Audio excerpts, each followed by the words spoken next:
This video accompanies the video for section 4 of the Wales Safeguarding Procedures as they relate to adults at risk. As you'll see, we are in section 4, which is planning and intervention for adults at risk of abuse and neglect.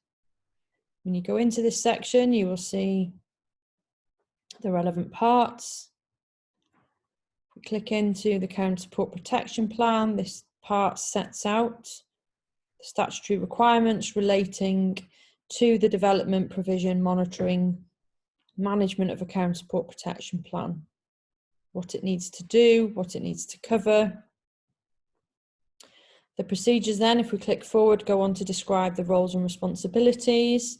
Again, these are similar to those that were set out in the previous section.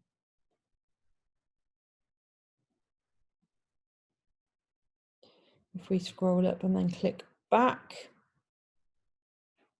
we can then go into more detail about the Care and Support Protection Plan, how we go about developing the plan, what needs to be included, the content.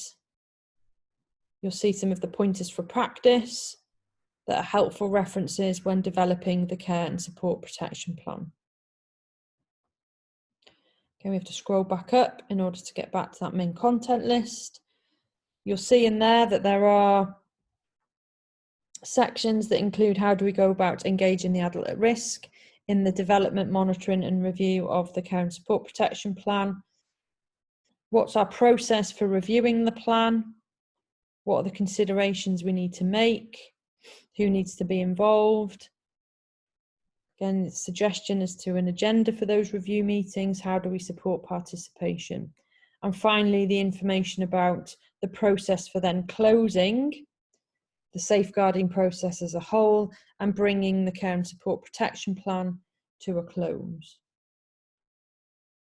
And if we go up to the top, we can click back to adults at risk, and again it gets us back to that home page where we can access the other sections.